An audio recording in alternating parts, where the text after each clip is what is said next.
Policy and Finance Committee meeting, 1:30. It is now that time, so we can go ahead and get started. I'd like to call this meeting to order. And if we could take a roll, please. District 7, Ms. Bradbury, are you present? Yes, I am present. Dave Banks, Councilman Dave Banks, representing District 4. Thank you very much, and I am Marcus Miller, District 6. It's a pleasure to be here. We have a very important presentation today that I want us to get to in short order so that we can make sure that they have the time that they need to express everything that is in their presentation. And then we have a few action items, not a few. I say that jokingly. We have about 7 or 8 of them that we got to knock out. So in this hour, we want to be very prompt when it's your time to speak. And if there are any questions, then we'll get straight to those as well. But I would like to get this thing going. So we'll get straight to the presentation of the East Topeka Development Authority and the quarter-cent sales tax.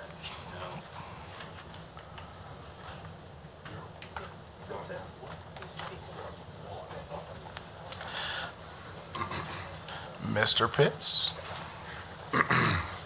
First of all, I want to say this is a great opportunity to meet with you today. We want to talk about the desire and the need. Mr. Pitts, we actually have you. You're ready to. You can stand, or you can be right in front. You know, I'm comfortable anywhere. I got my mask on because of my sheer beauty. Ready to draw crowds, and I'm trying to keep it as professional as possible. Oh yeah, you're good. No, I appreciate that. This is a blessing and a curse.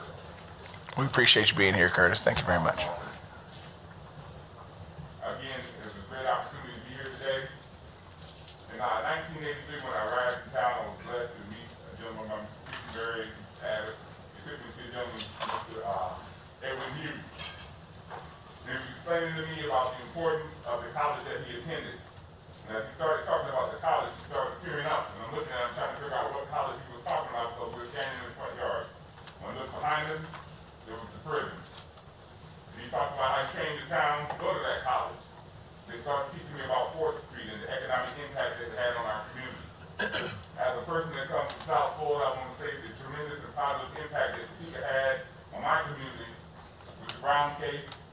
And as a young man growing up, I want to say that we are truly in great times. In our time right now, we're talking about the quarter-cent sales tax. And in the beginning of the sales tax movement, myself, Christian Mary, and other people in our community were excited about the opportunity. When the other people in the community said, why would we support a quarter-cent sales tax? And our answer was simple. It's for the good of the entire city. And since that time, I've had young men who come from impoverished areas, working at Bimbo Bread, Target Distribution Center, the expansion at Goodyear.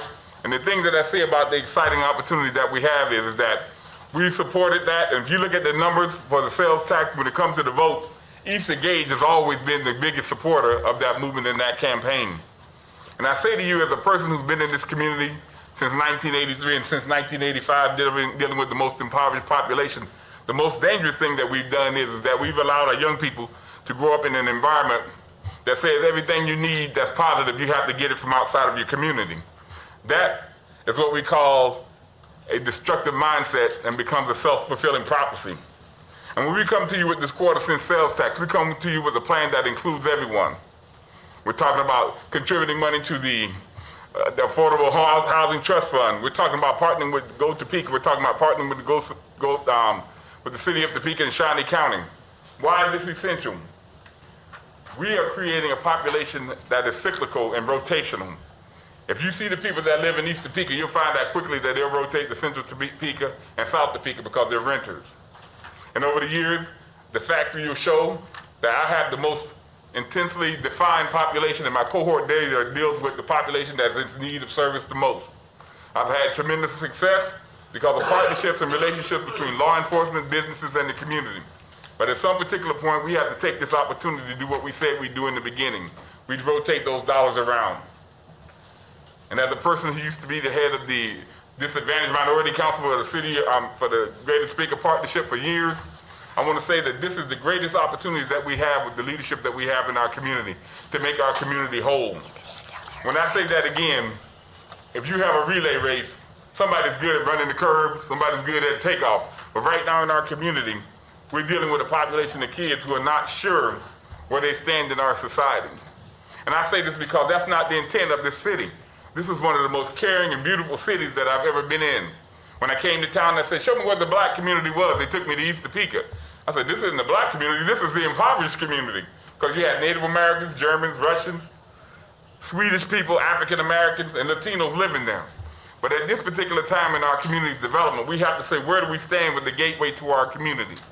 The numbers drive it specifically to say, we have hundreds of thousands of people passing through our city, but we don't have a gateway, we don't have a hub, we don't have a destination location that makes them stay and come see what this university and this community has created. Why is Topeka so important? Topeka changed the world.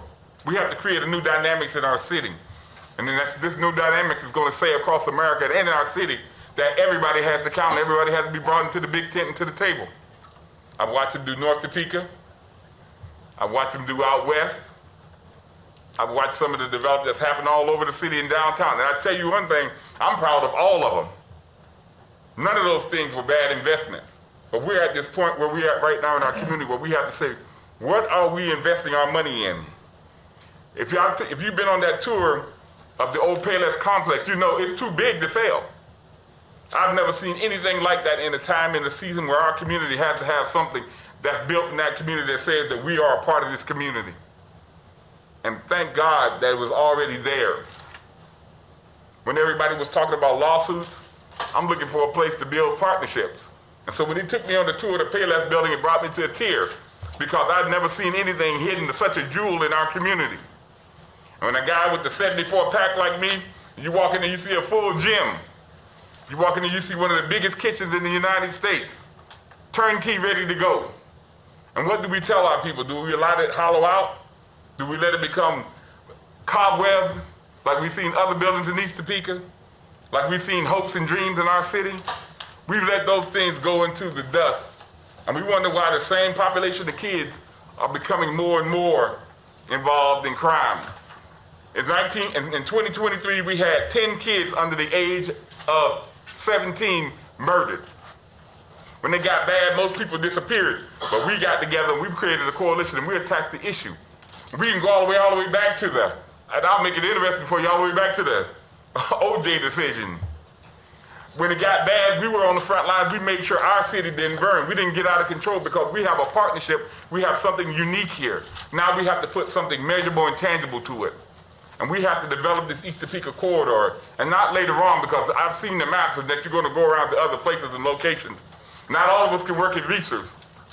And we can't continue to tear down grocery stores and shopping centers and hope that somebody will ride by and get to downtown and say, oh, this is a nice place. We have to start with the gateway. And at this time, I'll turn it over to Mr. Christianberry. Thank you, Curtis. You eloquently lined it out. And I'm just going to say, have you turned off?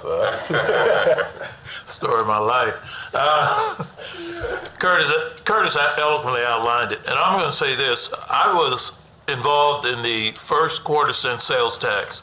I was co-chair with Senator Salisbury, and I was involved with several of the business people, Pat McCallis and so on and so forth. That sales tax overwhelmingly passed, and it was to the betterment of Topeka, downtown development and so on and so forth. I have seen the development of this city. I've seen 4th Street come and go. I've seen downtown come and go. I've seen White Lakes come and go. I've seen West Ridge come and kind of go. I've seen a lot. And so with that quarter-cent sales tax, it was essential. What we're proposing and what is being proposed now is essential. And as Curtis said, it's for the betterment of all Topeka. You cannot afford to not allow this to go forward. When these kinds of initiatives are substantiated in the city of Topeka, it's contagious. And when these kind of complexes are secured, the residuals are, you have habitat for developments, building housing, and out of housing come other kinds of businesses that are built, and out of businesses that are built, you have jobs, and so on and so forth. And it just keeps going on and on and on. And so for the city of Topeka, for the people of Topeka, for the youth of Topeka, this is essential. It's not, should we do it? It's that we have to do it. We have an opportunity here. And opportunities don't come along like this very often. And it's not one of these things where we can say we have other opportunities coming in the future. Because as Curtis said, you don't have facilities that are ready-made like this already existing. We don't have properties sitting, waiting to be developed in our communities. They're here and they're now. And so the opportunities are here and now. And so we're just asking that the consideration be given as it should. The East Topeka corridor, the revitalization plan isn't suggesting that everything that's done on the west side of Topeka is done on the east side of Topeka. We don't need any roundabouts on the east side of Topeka. But I think the water park that was put out on Urish is a great thing. But also, it would be nice to have the sports park development where Chandler Field is that would create activity, whether it's pickleball, whether it's soccer fields, et cetera, on the east side of town as well. So I would just simply say, and piggybacking on what Curtis laid out, that the opportunities here, we're here, the potential for the money to be here is here, and we just need to take advantage of it. What questions do you have? There was one thing I did want to add real quickly, is that in this packet, we're going to give it to you before we leave. It's called the East Topeka Neighborhood Revitalization Plan. It was developed all the way up until 2002, and the conclusion of that plan was supposed to be in 2025. And if you look at those numbers of crime, new homes, impoverished, especially with the Timberley, Ripley Park apartments shutting down, you'll see those numbers haven't changed. We developed a program that coincides with the numbers that they started talking to the community about in 1997, before my hair was this blonde. So what we have here is the greatest opportunity to correct and redesign hope and opportunity for these young folks.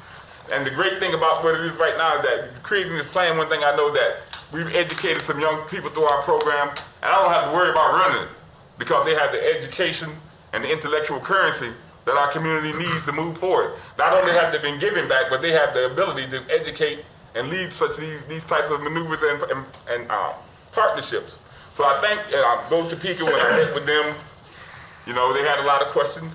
You know, of course, they'll make a decision as we start moving along further in this process. All we ask this group to do in particular is move this forward to the council. Right. And get this so that the people can make a decision. We're not asking you guys to put your political career in jeopardy. We said just let the people decide. Because every time there's a vote, the East Topeka population stands tall with Go Topeka and every quarter cent, half cent sales tax that they put out over the last 20 plus years.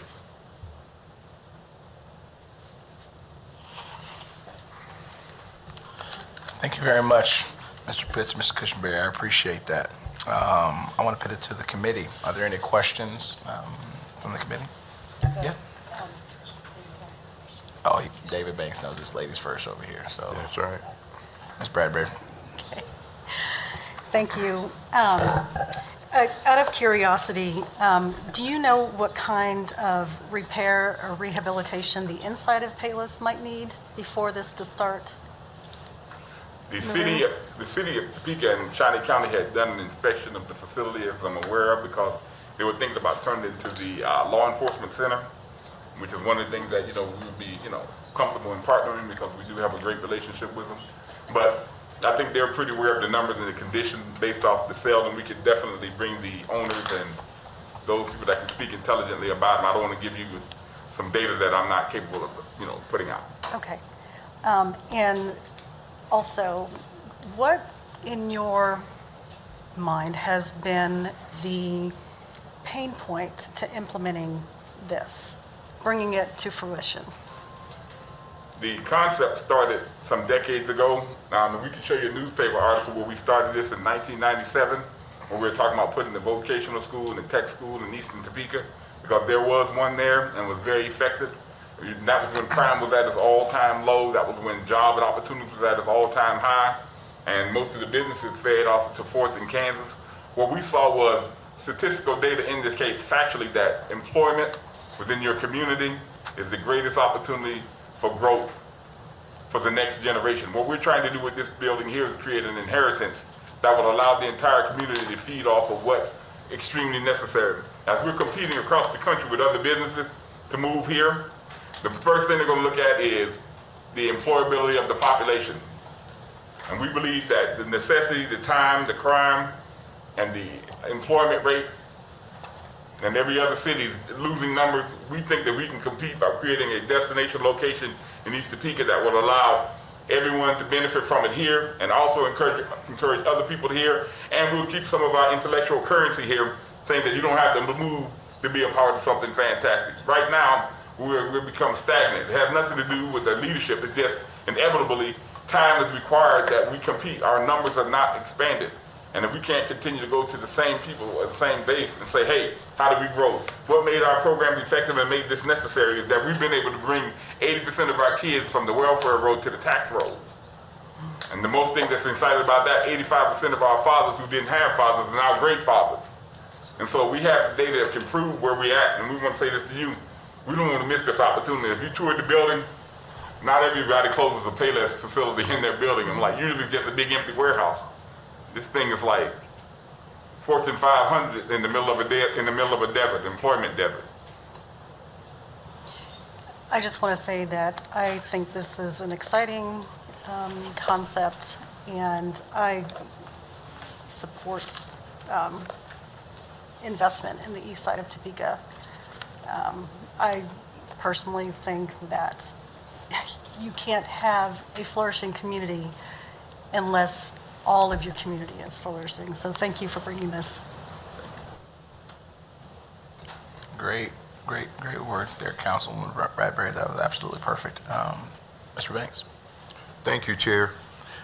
You know, as serving as the council person for District 4 in Southeast Topeka, the plan for the college, I'm going to call it, fits into all of the initiative that I've talked to our city manager about, and I have to say he supports it fully, what we're doing in Southeast Topeka.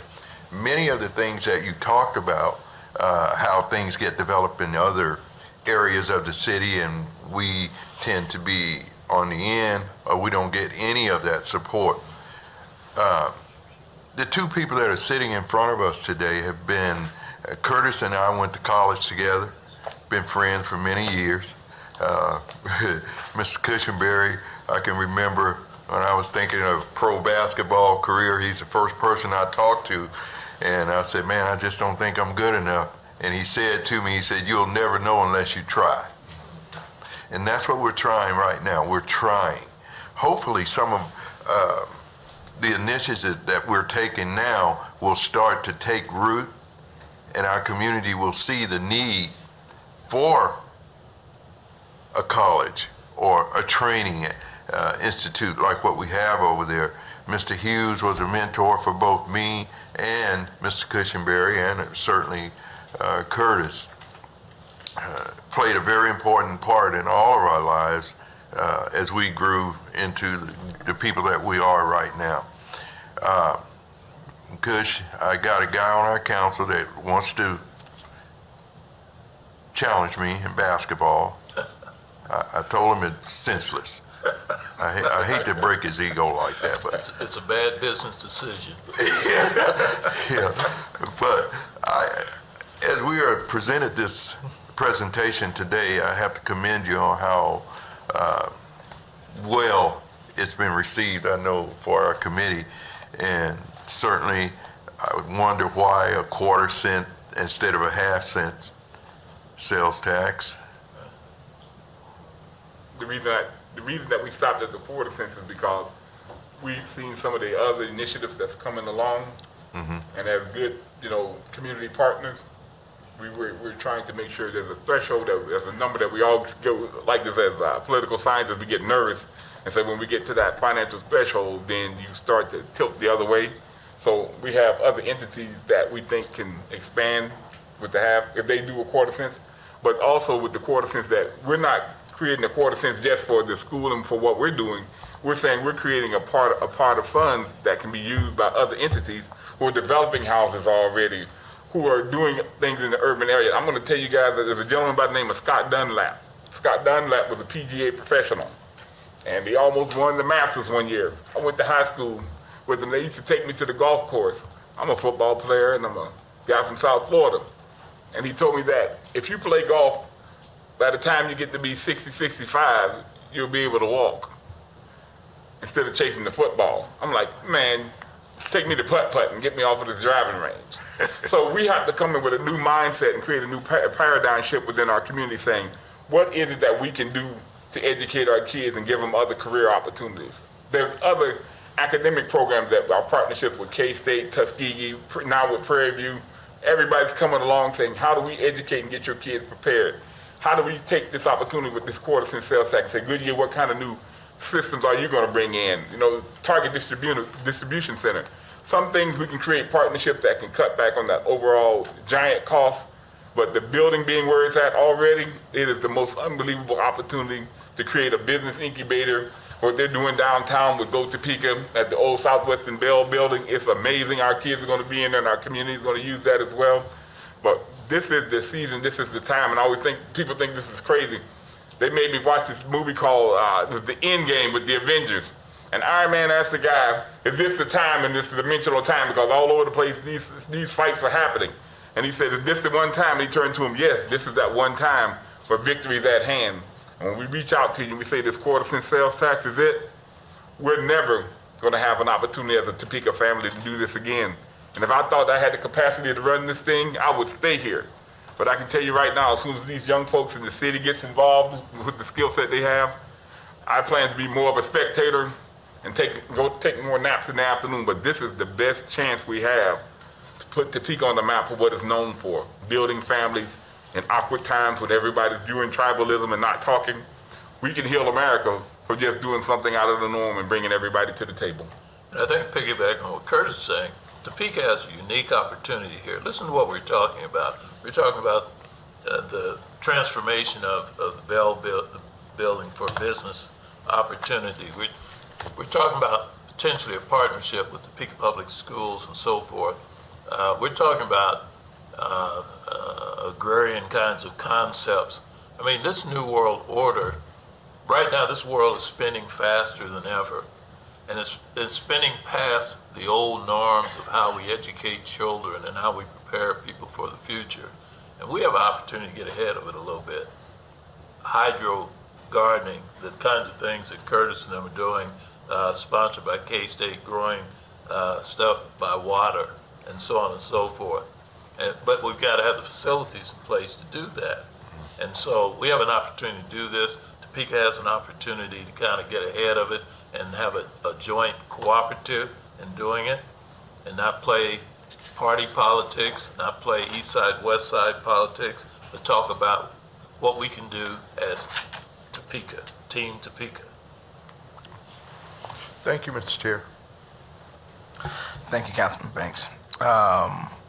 I have a quick question, and I may have missed it on this document. For the quarter cent, how long of a period are you thinking? Are you talking 15, 20 years? We're talking about a 15-year commitment. 15-year? 15-year commitment. With the description of the sales tax on the ballot, it would have an opportunity to be rebrand and expand and bring other people to the table, because one group shouldn't always get the dollars, because there's other great people out there with great plans that we need to make sure that we're partnering with. So that quarter cent sales tax won't be solely dedicated to the building. Okay. Because the big piece of it is that building for me. I know what Payless meant to our city for so long, and understanding how you can repurpose a building like that for so many different ways. That is one thing that really intrigues me about this entire thing. So I appreciate you, you two coming today to speak on this. It's a very important issue. And I want to make sure that we advance it to the governing body at some point for them to be able to make a decision. Because like you said, it's not just up to us, you know, we need to put it to the people and see if it's an option. So as we get this presentation, we can start to have a real discussion about it. Yes, sir. So, are there anything you guys would like to say before we get out of here? We did lay out in the plan the governance of the dollars because we wanted to put together an East Topeka Development Authority. And that development authority, you see that all of the government entities within our district have an opportunity to be in the leadership. We do want to have a majority of the people coming from the community. We do realize that the city, and I go to Topeka, most times will be the fiduciary agent on many of these things so that we don't have to recreate the wheel. But we do want to have the East Topeka Development Authority to have the autonomy to do what needs to be done for their particular geographical area. And I think that it will create something that will become a destination location and help the entire city when guests come to visit it and other places. Those museums that we have opening now are just amazing. So. Before I go and ask the folks at Go Topeka, what's the conversation's been like with them? Well, I can't speak for them because we've all been knowing each other for so many years. You know, we're always going to have positive, productive discussions and win-win conversations. You know, I think the big question that everybody's going to have is how do we disperse, how do we track, how do we maintain, you know, the good usage of people's dollars? And I think once we air all those out and work those out, I think that we'll all be comfortable with each other because, like I said, regardless of how the situation goes, we go to Topeka, most of them over there, they're good friends of mine, they're just good people. So we got some things to work on and hash out. Okay. Yeah, because we certainly don't want to be trying to reinvent the wheel with the development that they do. One thing I want to add, partnership. I have to make sure I add this.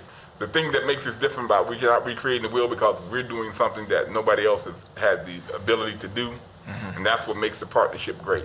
Yep, perfect. Okay.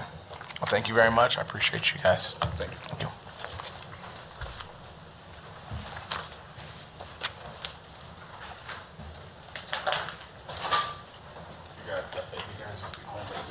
All right, next thing on the agenda is make sure that we can approve the minutes from our last meeting, February 9th. Committee, have you been able to look over the minutes?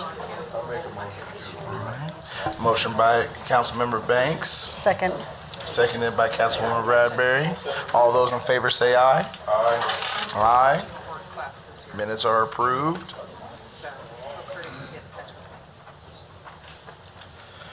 Now, in the thought of time, you know, we have about a 30-minute window for this meeting if possible. Obviously, we can go over if we need to. Some of the things on our action items were pushed from our last meeting so that we had some time to digest that information. Have you all had the time to digest some of those things? Okay, perfect. Okay, so we'll start with 4A on the ordinance for the chicken and rooster ownership.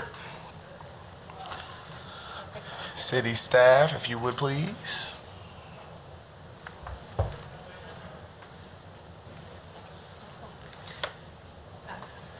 I'm the supervisor for animal control, Jessica Bowers. Randy Roy Bachman, I'm from the legal department. And this is an ordinance that was before you guys last month.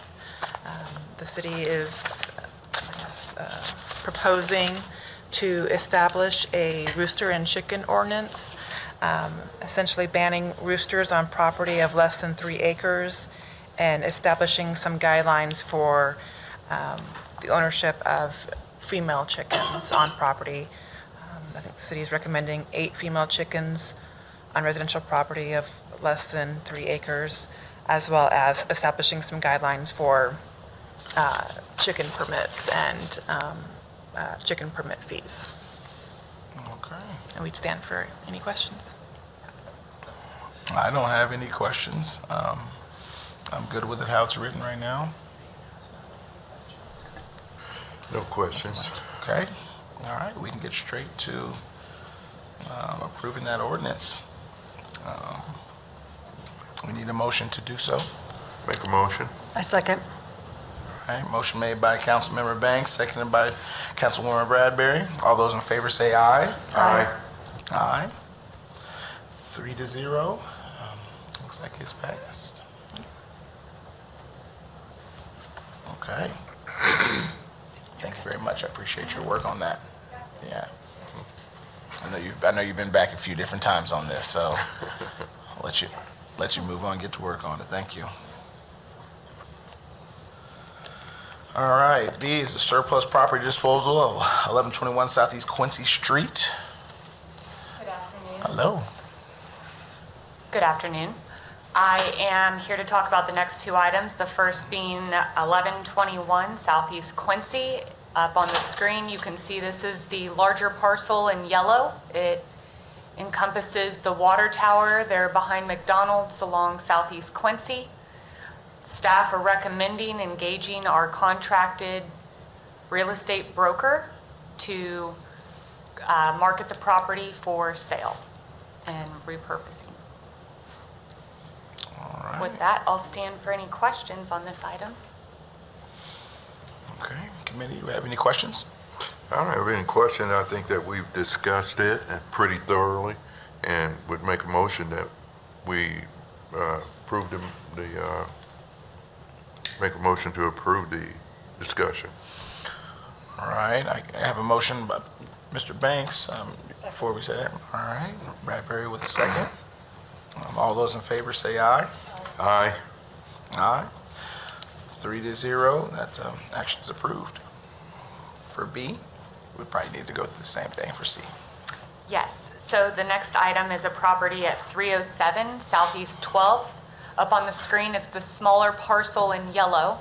This item is a little different. As you know, our process for any city property that we're recommending disposal of, we bring it to this committee prior to going to the governing body for the policy decision on how to dispose of the property.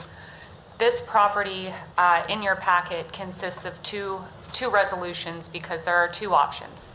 Okay. The first resolution is to market that property using our contracted real estate broker for the sale of the property. And the second resolution is a second option, which is to convey the property to the land bank and sell it through the land bank process.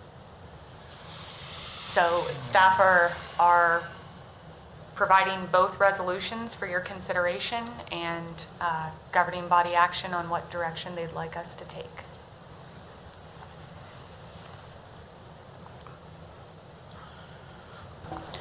Chair, question for Leah. Before I give my thoughts, yeah, is there any questions from the committee? Yeah, go ahead. Mr. Banks?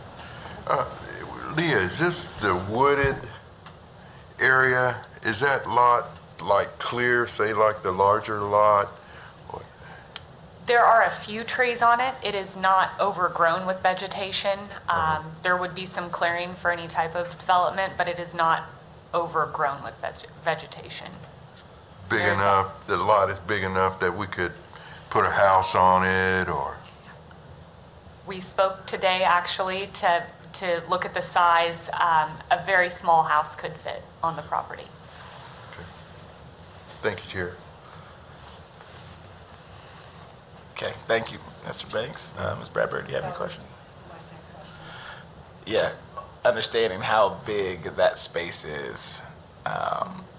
You know, at first I thought B was the option, but I don't even know what's possible in that space if you're talking about a tiny home or a small home. I mean, that's kind of two different things for me. So if we go the direction of the land bank, the property is 30 feet by 76 feet. And with the required setbacks, a home approximately 20 by 25 feet could fit on the property. That being said, the property is zoned M3, which multifamily is not probably an option due to the size, but it is zoned for residential. So if you look up on the image as well, you'll see that parcel in blue. I wanted to take a second to highlight that parcel is currently in the City of Topeka Land Bank. And so I just wanted to show the location relative to an existing land bank property, for an example. Okay, but that one in blue is a little bigger. It is. Okay, As a friendly reminder, engaging our our real estate commercial broker, that does come with the contracted fees associated with commission and the marketing to sell that property. yeah. Yes,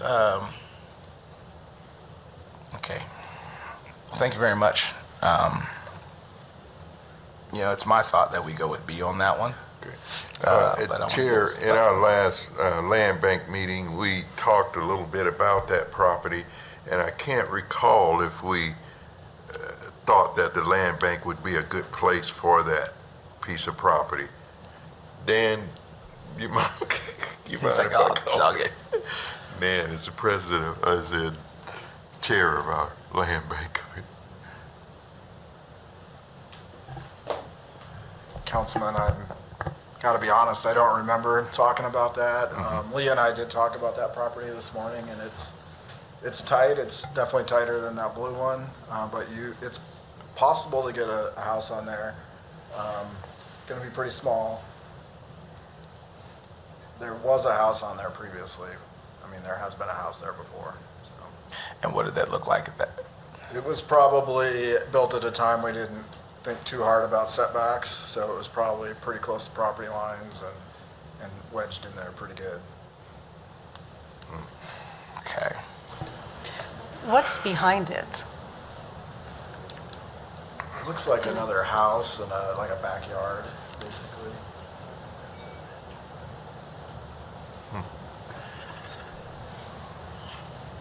Okay. Oh, are you coming? Sure, yes, I actually do.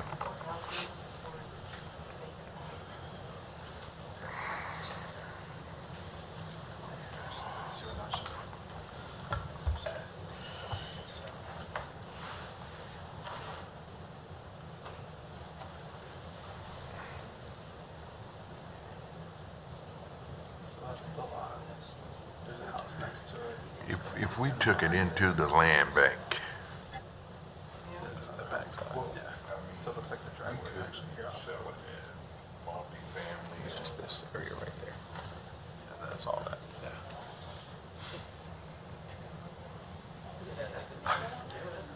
So if it went to the land bank, the opportunity exists for anyone to apply to purchase it. So there's a possibility that someone might want to build a tiny home on it. Make a garden there or something like that. Okay. I would entertain a motion on that. It's my thought that we go with B and go with the trust fund. I'll second that. But I'll go ahead and make the motion. And seconded by Councilwoman Bradbury.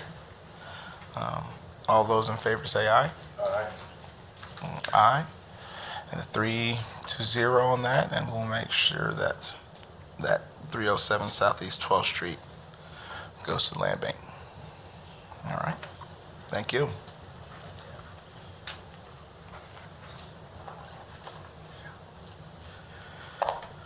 Next item is the ordinance for the 2024 International Building Code. City staff.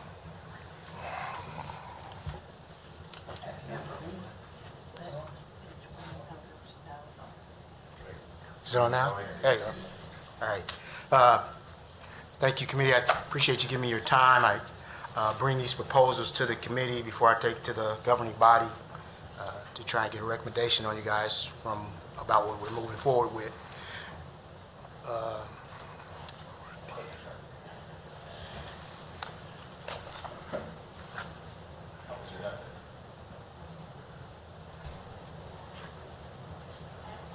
Can I have a presentation? Give us a second, we'll find that presentation for you. Yes, we can get that pulled up.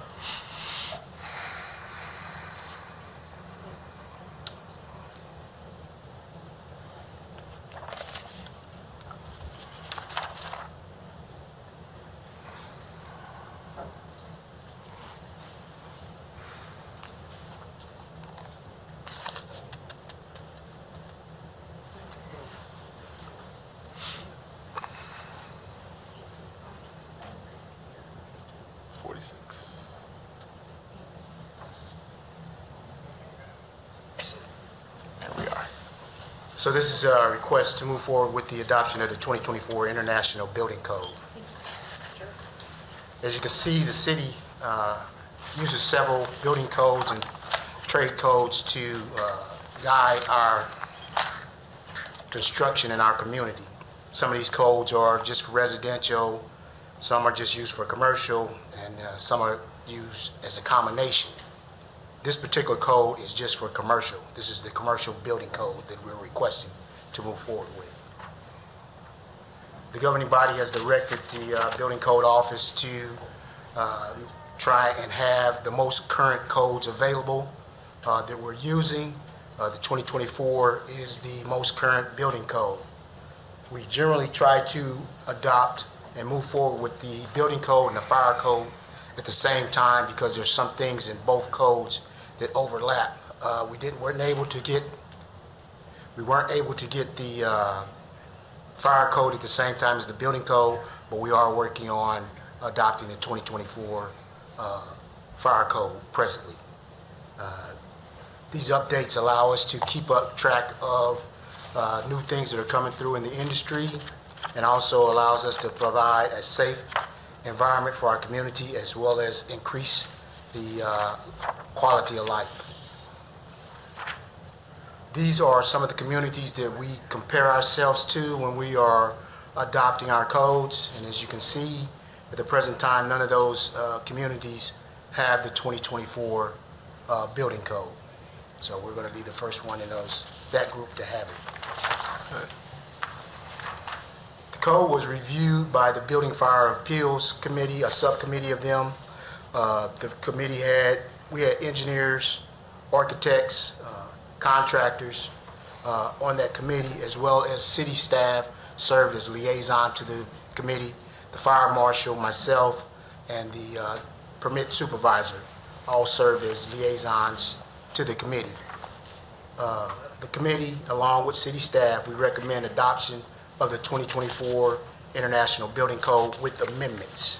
The review of the code is to make sure that what we adopt is going to work for our community. All the codes sometimes are a little more stringent or a little more relaxed, and with us making amendments and us reviewing it, we can address those things and make sure that it's right for our community. Notable amendments, we continue to exempt sprinklers from two-family dwellings and mixed use. That's in like downtown if somebody has some apartments above. And what we do is we require a more stringent design of that residential unit, where it's typically a 1-hour rated wall. We require a 2-hour rated wall. And we also require more integrated fire alarm systems. So even though we are exempting out the sprinkler system, we are increasing the safety and the fire resistance of those structures. Same with the continuing of the sprinkler requirements for up to 4 dwelling units. We've increased the design requirements of those and the fire alarm systems in them. So with that, that's the presentation, and I stand for any questions that you may have. Now, there are no questions from me, but maybe I put it to the committee. I have a question. On the amendments, any possible residences above a commercial business, are there, right now, is it allowed to have a residence above a business that has a commercial kitchen? Yes, And so there's no sprinkler requirement for that then? the sprinkler requirement is in the hood, in the kitchen. So the kitchen has a system, a fire suppression system Right. in the kitchen. And then there's, as I said, there's another layer of construction that we require between that residential unit and that commercial unit, where it's just typically a 1-hour rating. We require a 2-hour rating. So it's an increase. And also, the alarm systems are interconnected. The alarm system, fire alarm system that's in the commercial business is connected with the fire alarm system in a residential unit. So we require them to be interconnected and have their own power source as well as hooked up to electricity. So it's 2 power sources in that alarm system. Okay. is there testing that's done to ensure that both are working? And how often is that testing done? Well, the testing is done, initially, the commercial part is tested every year by the fire inspector. But the initial hookup of it is done before we allow them to occupy the dwelling. And then we don't inspect, the fire department doesn't inspect single-family homes, but they inspect commercial properties. So the commercial property down below will be inspected every year and tested every year. They have to submit a test to the fire department that alarm system is working. Okay, thank you. I have a question, Chair. Councilmember Banks? When can we expect the fire codes to be submitted? I would say September probably. We have to get a committee together, and then we have to review it, but it's going to take a while, so I'd say around September. Okay, thank you. Thank you, Chair. Thank you. And so you said, and I guess that gives me a follow-up, it'll be announced in September, and then our committee has to look over it. So then you're thinking, when will you bring it back here? That was the whole knot. That was a whole knot. I was hoping- Okay, I was hoping with all we- that I was by hoping- September. Yeah, I understand that's- now. I'm with you now. After I'm would with have you been now. here and there, so. Cool. All right. That clears that up. Thank you. All right. Well, with that being said, entertain a motion to approve that. Motion by David Banks, Second. second by Michelle Bradbury, or Councilwoman Bradbury, Councilman Banks, I apologize. All those in favor say aye. Aye. Aye. 3-0, that is approved. Thank you. Thank you, sir.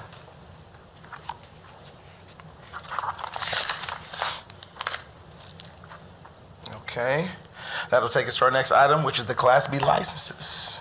You're still on deck? Yes. When we were going through the changing of the fees, we noticed that we had a license that we hadn't issued in over 10 years. And this license is a license that was issued to businesses that had skilled trade people on their staff, and we didn't require them to get their individual license. We just issued one license to the company because they had skilled people that were doing the work. Now, most businesses hire a plumbing company or hire an electrical company, whereas they don't need to have a skilled tradesperson to take care of their facilities. So they haven't been buying that license. So we worked closely with the city attorney's office to get an amendment to rescind that license. However, with us rescinding that license, we're not taking away that company's ability to have a skilled person on their board, on their staff. What they can do is that skilled tradesperson can get a license just like all the other people in the industry get a license, and then they can work for that company. So they still have the ability to have that licensed person on their staff, but it's just we won't just be issuing it to the company like we did in the past, which is a good thing because in the past, we just issued it to the company. Whereas the tradespeople in those fields have to get continuing education credits. They have to stay abreast of what's going on. Whereas when we was issuing this license, they just had to work for the company, and they didn't have to we weren't making the company get continuing education credits. So that's why we're looking at rescinding that ordinance and letting the people have, or the tradespeople, get trade license like other people in the industry. All right, sorry about that. So, and we don't need to say like certain companies' names, but just say Company A, okay, has a bunch of employees that work for Company A. Company A gets this license, and the people who work for them to do the work for that company don't have to have the license. And I guess I guess I was characterizing that incorrectly. It's like a hospital. Mm-hmm. They have maintenance workers, and they had skilled maintenance workers. So those skilled maintenance workers, we wouldn't make them get an electrical license or a plumbing license or HVAC license. We just issue that one license to the hospital. And what we're doing now is we're eliminating that license that we issued to the hospital and saying if you need licensed tradespeople, either hire a company, or if you want somebody on your staff to be a licensed tradesperson, they have to go through the same process as the plumber or the electrician or whatever. So it's not like we're issuing a license to an electrical company and it's somebody that has facilities and has maintenance workers. Okay. And let's say that we make this change, and then company A decides that, okay, well, we don't have to have the license now. You have to have the license. So employee, you have to pay for that license. That's a bad company. They should pay for them to get the license. If they want the license. Yeah, that'd be a bad Yeah, company. you're correct. You're correct. I'm sorry. You're correct. You're right. So I just want to make sure we're You're correct. looking at it from all angles on this. Yeah. You're correct. Okay. Okay.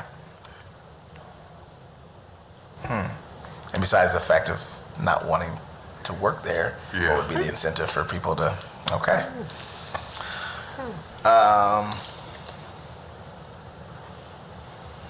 Curious on that one. Is this something that is being done outside of Topeka? I haven't checked that, so I can't answer that. Okay. I don't think so. I haven't worked. I worked in a couple other communities. I don't remember them ever having this type of a license. Okay. Legal, when you were putting this, when we were putting this together, was there any research outside this community of what it looked like? Not from the legal department, no. Okay.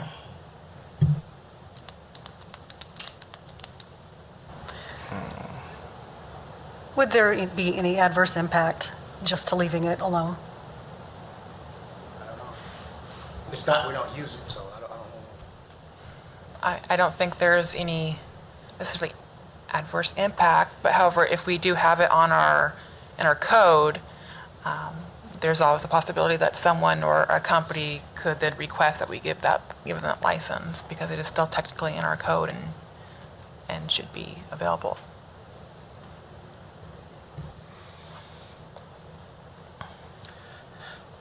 Go ahead. I guess what I'm getting at is that a problem to do that? I guess I'm having trouble if saying to rescind this if we haven't issued one for 10 years doesn't mean that we couldn't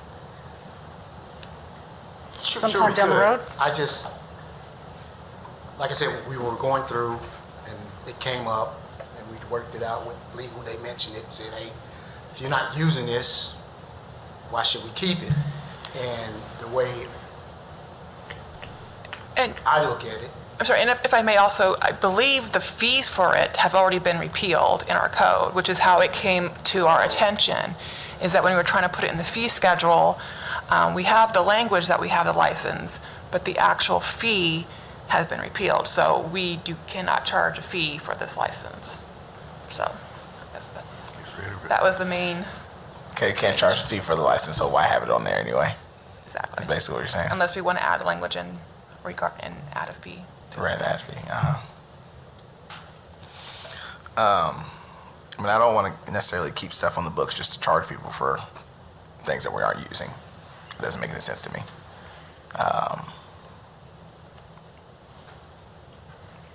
I don't know. I just don't know why we're doing anything. I'm with Councilwoman Bradbury. I'm just not sure why we're doing something if we're haven't been doing anything with this license. Could we find out what best practices, what other communities are doing, and if there's a best practice at doing something like this? yeah, that's fine. Okay. Don't want to put extra work for no reason, but I also don't want to just be moving stuff when it doesn't make sense of why we are. And usually when that's the case, there's something else to it that may or may not be being said. And I'm not saying that you guys are doing any of that. I just want to make sure it just doesn't make sense. So I want to have some clarity on that, of why we're moving on this. If there's So you're asking to check other communities to see if they have yes, it? And see if this Class B license is being used in the manner that we're talking about right now, to where it doesn't have to go to the company.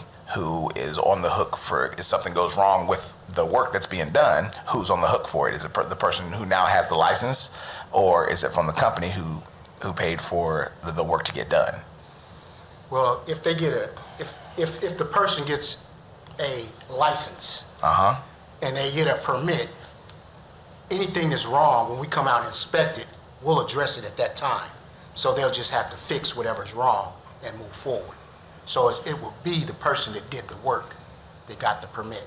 It wouldn't be the company, because we'd be issuing the permit to that person. Instead of the company who hired them to do the work. Exactly. So our ordinance today our request today is to just, the ordinance is written to repeal the license. So we just go ahead and get rid of it. Correct. Yeah. I'll make a motion to get rid of it, to accept the ordinance as it's written. If we don't need it, we don't need it. If we're not using it, we don't need it. And that's all we're doing. Excuse me? And that's all we're doing. Yeah. Just taking it away because we're not using it We anyway. haven't used it, and like I said, most hospitals, office buildings, even the city, when we needed HVAC, we hired an HVAC company. When Not we needed us the plumbing having done, this. we hired a plumbing company to do it. We have some skilled people on our staff that worked with those people, but we hired the company that had licensed individuals working for them to do the work. So like I said, this license was issued to office buildings, hospitals that had maintenance people on their staff that weren't getting continuing education. We just issued it to the company. Okay. So with us eliminating that, we can assure that our tradespeople are continuing, getting their continuing education and purchasing their license to do work in our community, to help our community be a safer community. We know the people are getting licensed and they're keeping up with their training. They're required to get continuing education credits to get their license. Okay. I'm with you. I understand that. All right. I'll entertain a motion from, or I guess David Banks just made a motion. Any second on that?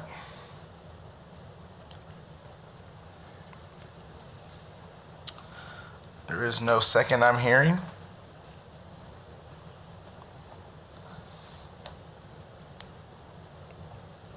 Ordinance does not pass. We move on to F, resolution. I want to be clear on what I need to do to move forward. I know I need to check to see if other communities have anything like this. Is that the only criteria that I have to move forward? I would say, and Ms. Bradbury, or Councilwoman Bradbury, you can correct me if I'm wrong on that. I think that's a good directive. I would rather the committee get some information on why it's necessary that we wouldn't make sure the company has license as well, if they are the ones that are contracted to do the work. Now, I know they may be outsourcing the work, but I want to make sure that all bases are covered on who's responsible if work is, when something goes wrong, if and when something goes wrong, everyone up the chain is responsible for what went wrong, if that makes sense. I think so. Ms. Bradbury? Yeah, I was curious what other cities are doing as well, and if they have something similar to this or not. Basically, just kind of seeing what best practice is, talking with other locations to see what they have and what they're doing, or if they've considered something like this, rescinding an ordinance, repealing one. That's what I'm curious about, before we just go and do it. Yeah. Thank you for your time. Thanks, sir.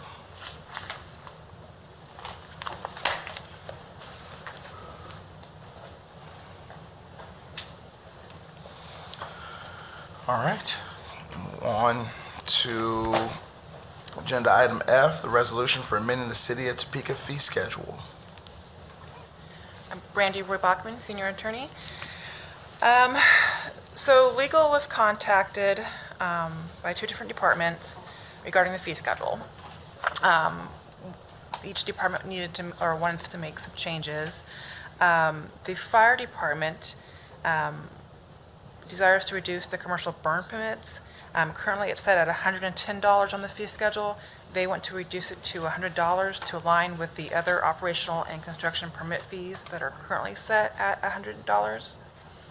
And the Topeka Police Department, Animal Control, they also wish to amend their fees for obtaining a permit after the deadline relating to a dog, cat, or pig.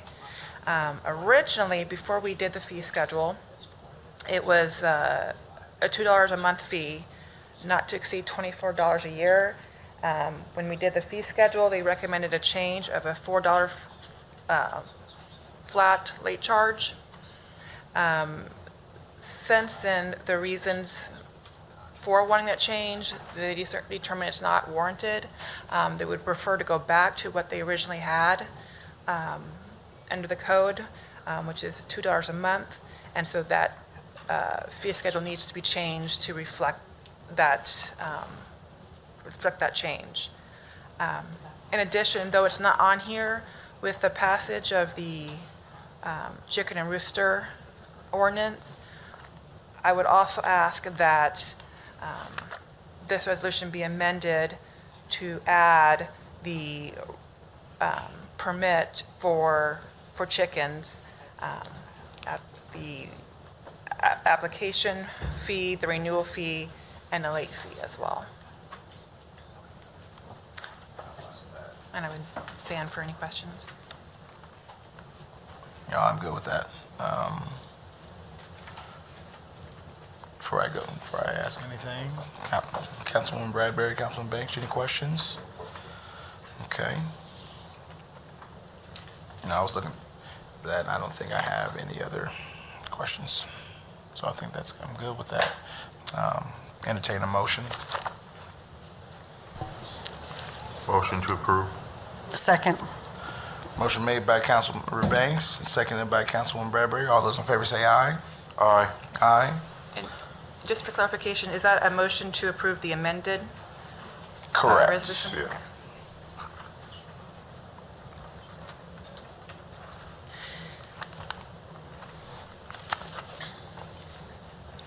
All right. So with that approved, we'll go to G on the ordinance retaining permits after the deadline. And this is related to the resolution. This is simply the ordinance amending the Topeka Municipal Code, language obtaining a permit after the deadline relating to a cat, dog, or pig. And again, this is just amending the language to what it was prior to January when the fee schedule was adopted. The late fee would be $2 a month, not to exceed $24 a year, rather than the new current $4 flat late charge. Okay. I make a motion to approve. Motion made by Councilwoman Bradbury. Second. Oh, got a question from Councilwoman Hofer. Welcome to the party, ma'am. It's always so much fun. Okay, apparently one of the questions with this one, it was just brought to my attention, is that we only accept checks to pay for the licenses. There's no Venmo access to be able to do it. So people are not paying it because they don't have a check. Is there any way we can look into alternative ways to pay it like Venmo? That is certainly something I can address with the Topeka Police Department Animal Control to see if there's something, other available options for payment. Yeah, because if it's keeping people from licensing, I'll probably keep them from paying a fine too. So we need to, if we haven't done that in the past, we ought to look into having the other options for payment. We're behind times if we're not doing that yet. Yeah, for sure. It's a great point, Councilwoman. Thank you very much. I think that in 2026, we should have some extra options. I imagine that one of the reasons we have gone away from, or not gotten into a lot of the digital forms of currency is because of the fees that are associated with it. But I think, as in most areas where people are utilizing Venmo and Cash App and whatnot, they're used to those fees being passed on through whatever. If they choose to use a credit card, they choose to use a certain type of payment, then a lot of them are used to a little extra 1 or 2% to cover the service fees. Any thoughts on that from any committee members? I don't know that Venmo has a fee. I'm not saying like Venmo specifically. I mean just extra. Why a lot of the currency or why a lot of the digital payment forms right now have historically been avoided by governments because, and I mean, you go to a high school basketball game across town and they are just now maybe accepting anything other than cash just because they just never wanted to deal with the fees. So I imagine that's a lot of institutions thinking the same exact way. City Manager Perez. Thank you, Chair. I'll just acknowledge it and just say that we'll look into options and bring that back for further discussions, but heard you loud and clear. Thank you very much. Yes, sir. Well, I would entertain with the thought that they will look into those different ways to be able to make payments. Entertain a motion for item G. Motion. Motion by Councilmember Banks, Second. seconded by Councilmember Bradbury. All those in favor say aye. Aye. Aye. 3-0. That is approved.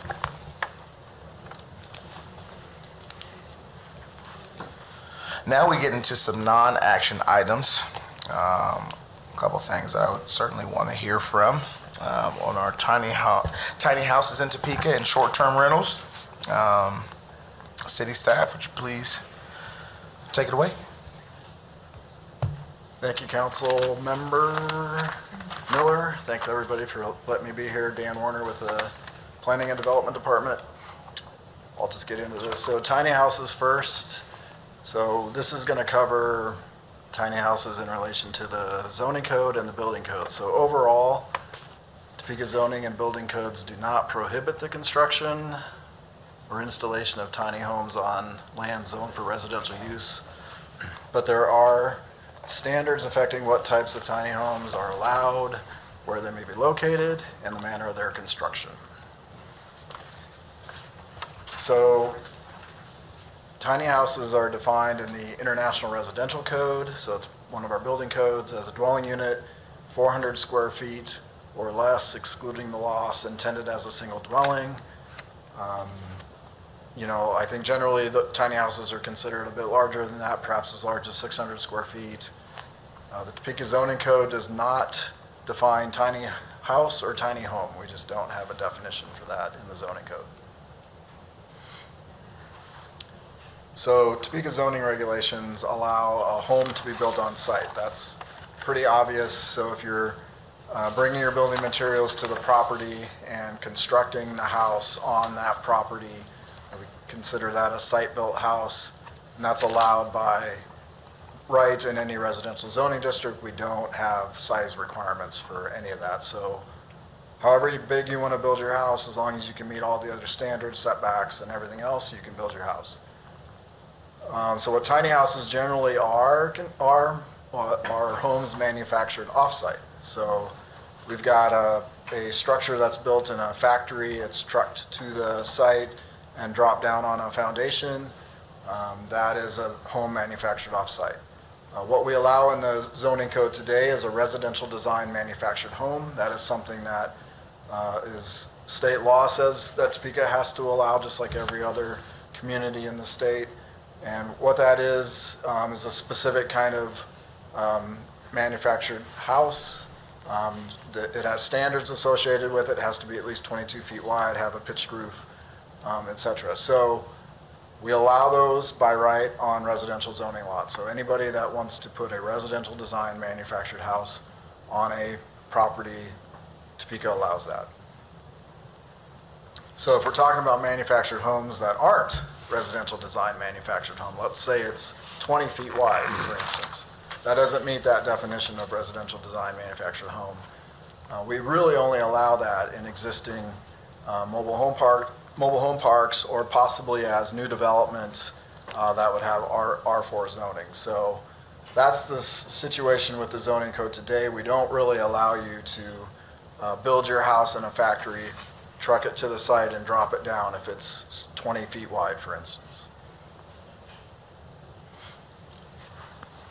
So the building codes that are applicable here, so tiny houses are required to, if they're built on site, are required to meet the IRC, and that would include, and the IRC, Topeka's adopted IRC includes specific provisions for tiny houses, but also regulates room and loft dimensions, egress stairways, and other elements.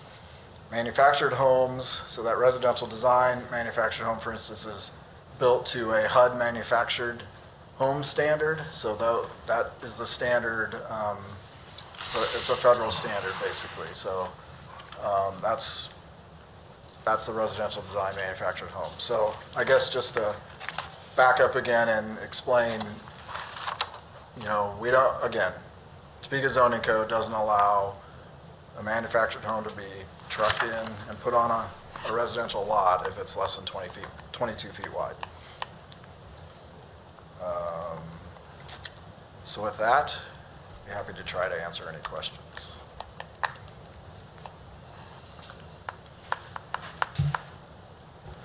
Committee, do we have any questions for me?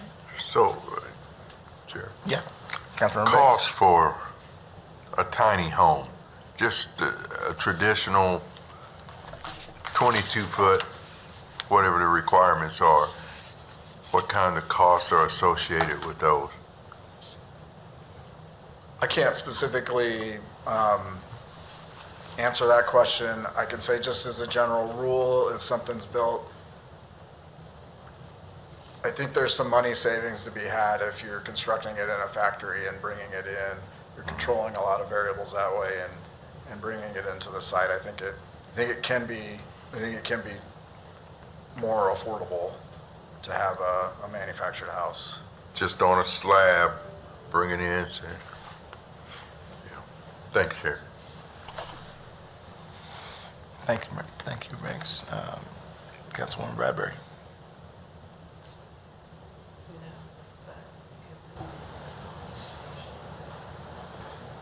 If someone wanted to build tiny homes to help with some of the housing issues, then we would need to have something for that. If they were building them in a factory and bringing them in, we likely would have to amend our zoning code, provided they weren't creating a community and rezoning anyway and doing that specific kind of project. But if it's more for various vacant lots, we would need to include something in our zoning code, a text amendment to allow some other category of manufactured home besides residential design manufactured home. Yeah, we'd have to amend our code. And tell me what that would be if it was a larger development, several of those. And let's say they want to do 40 of them and kind of orient them on a larger piece of property with maybe just a common parking lot and they're just kind of set up throughout that area. That likely would require a PUD zoning, a rezoning to accommodate that type of project. And, there's that R4 is a kind of a specific zoning that might apply to that as well. So it would take just the whole process that we go through for rezoning, and possibly a subdivision, plat as well. is this intended to begin those discussions of? I would say staff has done some work on manufactured homes and have considered bringing something forward. We've done some text amendments on some other things you might be aware of, so we, ADU, accessory dwelling units were approved a couple years ago. We've amended our zoning code to make it a little easier, with setbacks and those sorts of things. And, we've been talking about that duplex project for a while.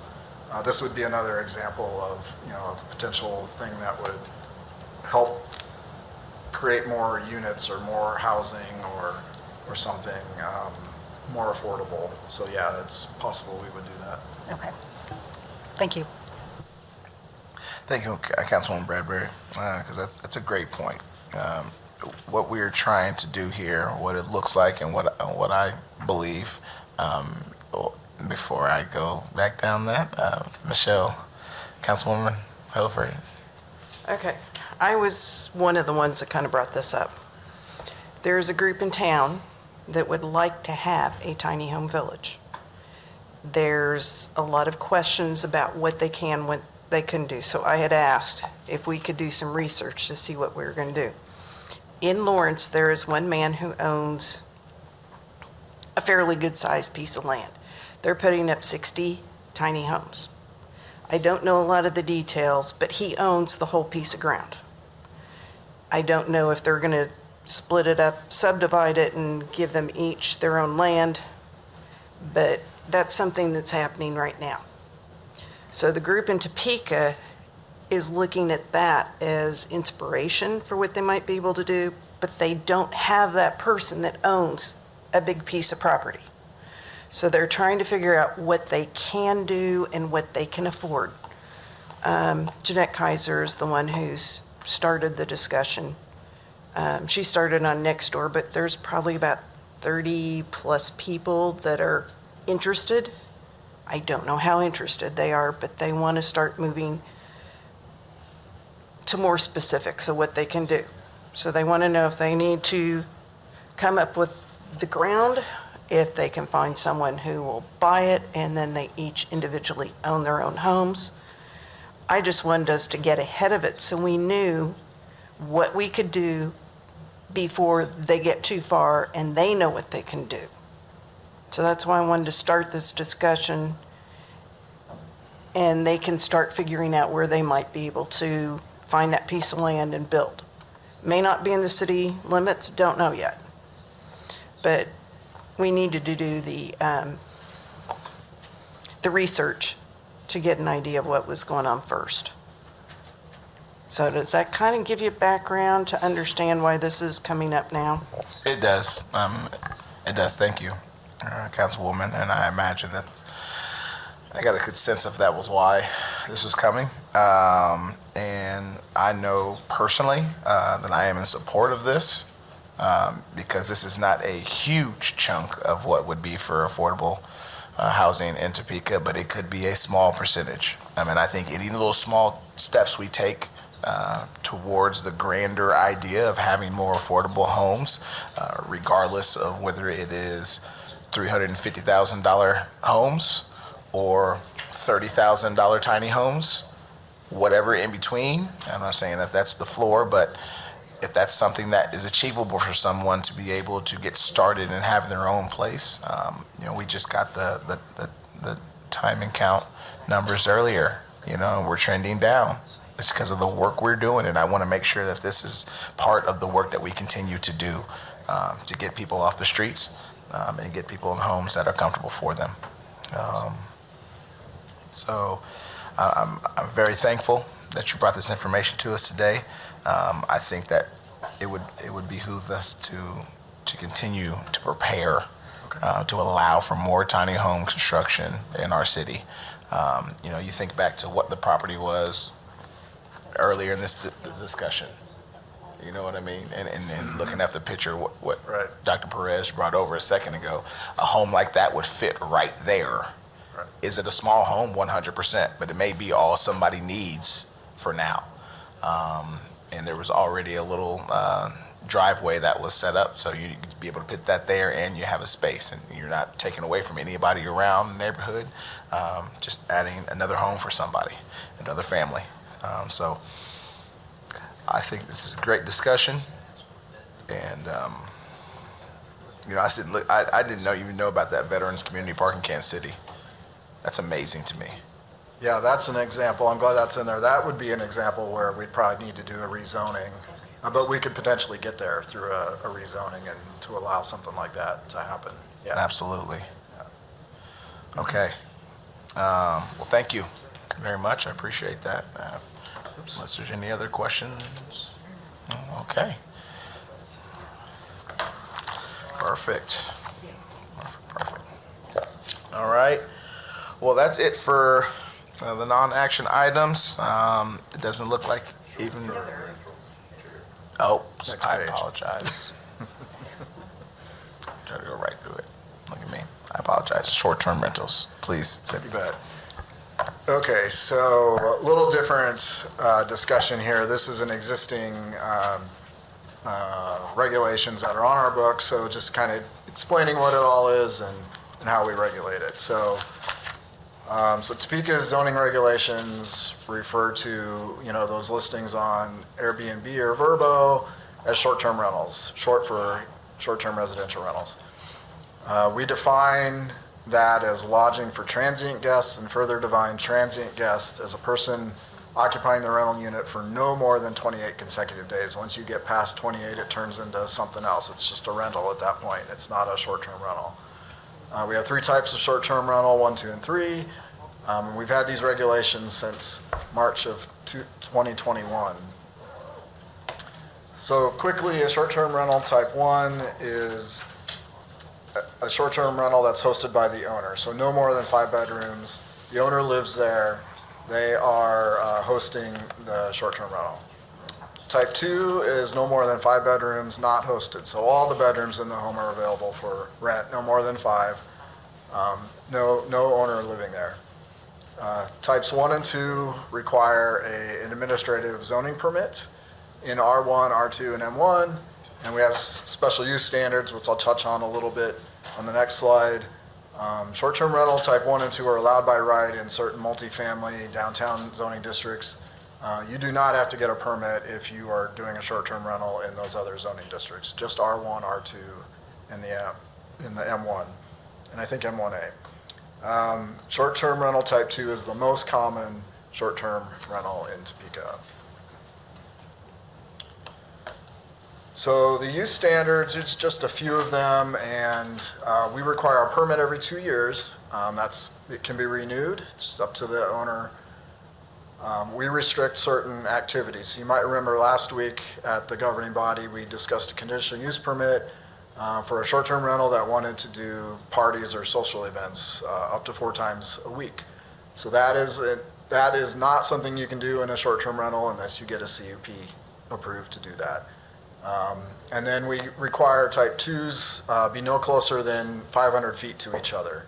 So there's a separation requirement for the type 2 permits, and we check that when the permits come in. And then the last bullet there, if you can't meet one of those standards, let's say you want to be closer than 500 feet. I believe we've done a CUP that was closer than 500 feet probably 2 years ago. So we've had a couple conditional use permits for short-term rentals. So the type 3 is 6 or more bedrooms, may or may not be hosted. This is essentially your bed and breakfast. These do require conditional use permits in those zoning districts, but are allowed by right in the more multifamily M2, M3. So since 2021, Planning and Development's approved about 190 short-term rental permits, but we currently have approximately 75 type 1 and 2s operating in Topeka. And we're probably at that level most times. They kind of cycle through. There's likely to be short-term rentals operating in those other zoning districts where we don't require the permit, but we don't track that information. And with that, that is the presentation, a synopsis on short-term rentals.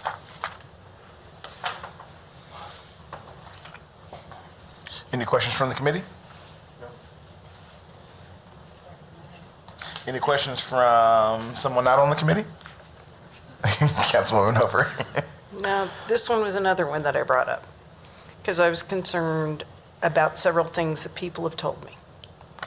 And you've heard some of the concerns because there's houses in different parts of town that are, you rent out a room, you might be there for a night, it's like a short-term hotel. They're just coming and going and coming and going. There are some where it's over by Washburn. They're there for the whole year. Then there's some that I've heard about, and I'm going to ask Christine to explain some of them. I just didn't feel like we had a real handle on what was going on with them. I didn't know how much they were permitted, if they had to pay fees. And if you look at some of them, depending on the short-term rental, they actually could almost be considered eligible to pay transient guest tax because they're taking place of hotel rooms. So we're losing out on income on that respect too. I don't know how closely any of them are watched. If they are, somebody goes out and checks them like at the halfway point in their term. So if they have a license for 2 years, does anybody go and check on them in the midterm? Are they still there? Have they changed what they're doing? Because there's a lot of, I hate to say horror stories, but bad stories about some of these places. And I feel like we should have a better handle on what's happening with them. And we know right now there's a lot of stuff's going on. People are, in Kansas City especially, I can make X number of $1,000s and rent my house out during World Cup. Well, there could be something here that people do something like that, and they may do it once, or they may do it every 6 months, but we have no idea that they're doing it. I just don't want to have somebody come back on me and say, well, you don't do anything about it. You're just letting it happen. So I had asked to get this figured out best as we could, what was going on, so we could look more into it. And I will say, Christine can tell you for sure, but she had a neighbor, they owned a house that they were using, I believe, as a rental. The people next to them sent a notice, we're going to start using the house next to you as a rental. This is what we're going to tell you. Like a day notice. The only other person they notified was the person on the other side. None of the other neighbors were notified. So I think there's a lot we could probably do to tighten this up. But if you've got a minute for Christine to tell you some of the stuff she's run into, I'd appreciate it. Is that possible? I'd be happy to. Okay. Yeah.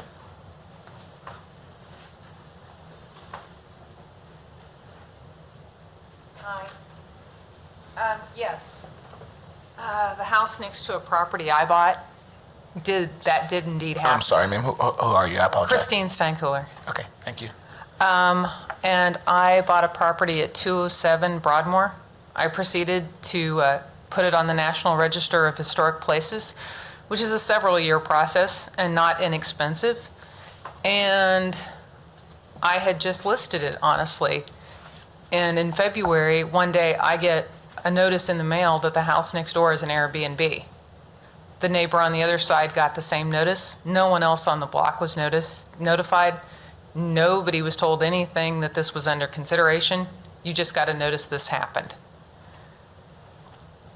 The guy on the other side immediately listed, it was a young family, they immediately listed their property for sale, and they moved. I stayed, but I had honestly, if you've listed a house on the register, you have a significant commitment already.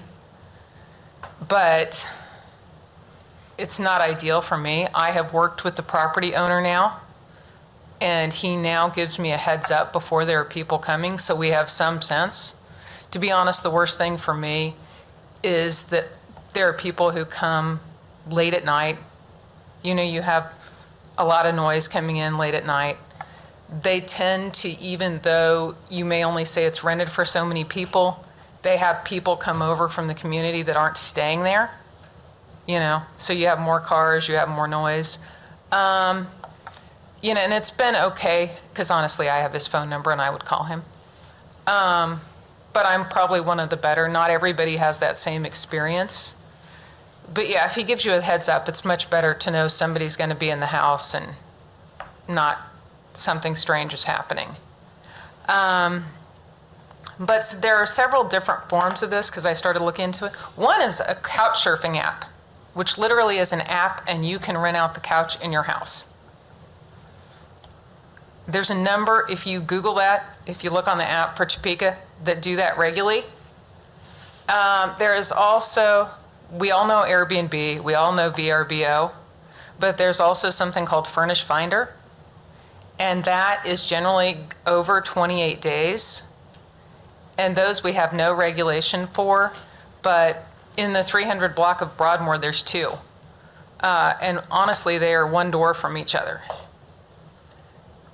So they're just different options. There's also a block, the 200 block of Elmwood that has two. And they're right across the street from each other, quite honestly. You know, something to think about is this is also taking houses that are affordable, because those are very affordable houses off the market for homeowners. In the case of the furnished finders that I'm talking about, 3 of those 4 are owned by out-of-state people. So none of the money, it's not local at all. None of the money goes back into it. They're maintained, but they're not, you know, stellar. Okay. So I want to make sure I'm hearing you correctly. One of the bigger pieces is that that it's not owned by someone who's local. Yeah, because if it's not owned by somebody who's local, you don't have anybody to contact. Mm-hmm. I mean, if something is amiss. Correct. I can understand that. I mean, because that's ideally the best way if something's going wrong. You want to contact that homeowner and resolve it like I did with the guy next door to me. You know, that he calls me up before there's a rental and says, hey, it's going to be rented this weekend. Okay. So we just want some more clearly defined rental rules, not wanting to necessarily get in the way of people's constitutional rights to be able to do what they want with their property, but have some safeguards so that the community surrounding that home, yours included, and others, have a sense of what's going on in their neighborhood. Exactly. Okay. Well, and someone to talk to if something is amiss. Because as I told my neighbor, I'm like, when you're doing this, I have no idea if somebody who's coming there is like breaking in or if someone who is a legitimate guest. I mean, Right, and whose property that would be responsible for. You want to be able to reach out to them to like, hey, there's some people at your home that I have never seen before. So do those neighborly things that you would do with a neighbor that you know.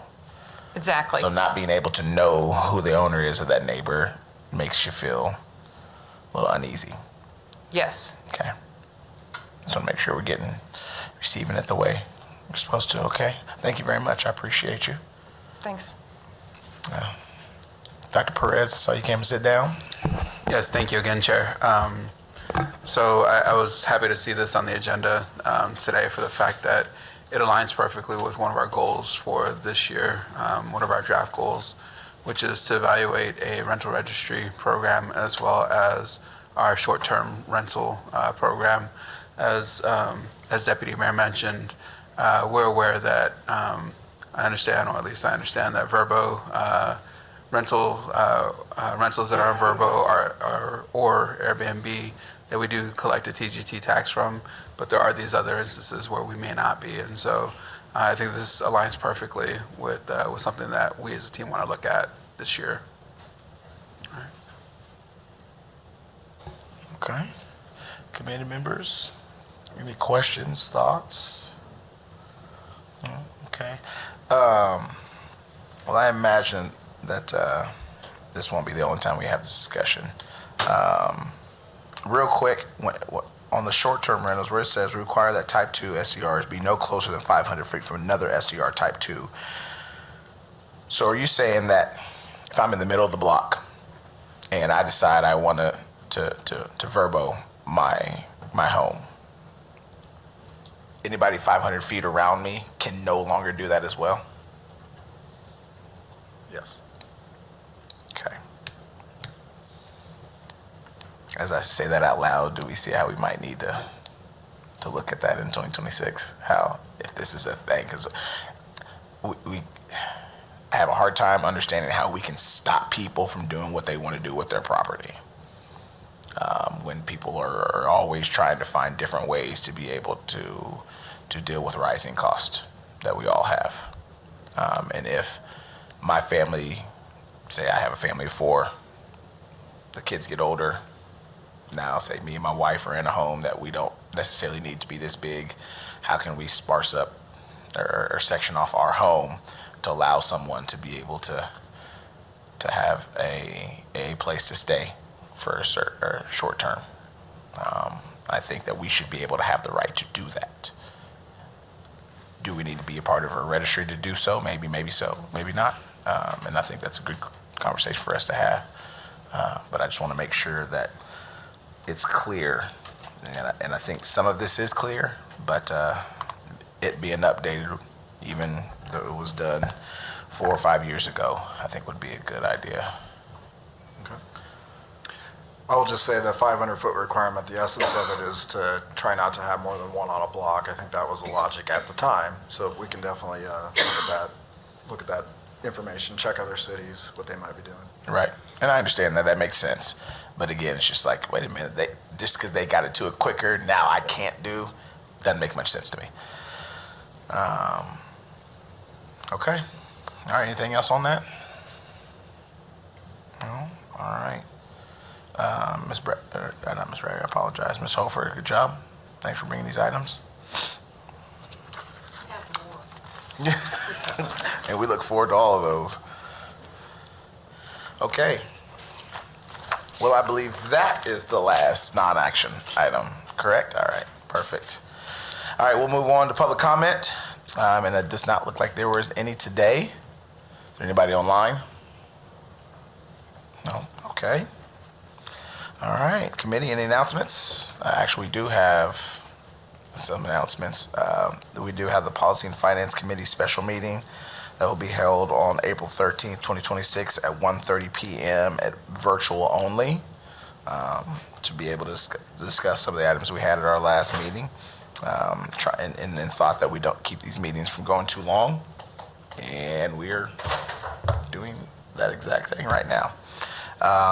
And then our next in-person Policy and Finance Committee meeting will be held May 7th, 2026 at 1:30 right here in the Holiday Building, first floor conference room.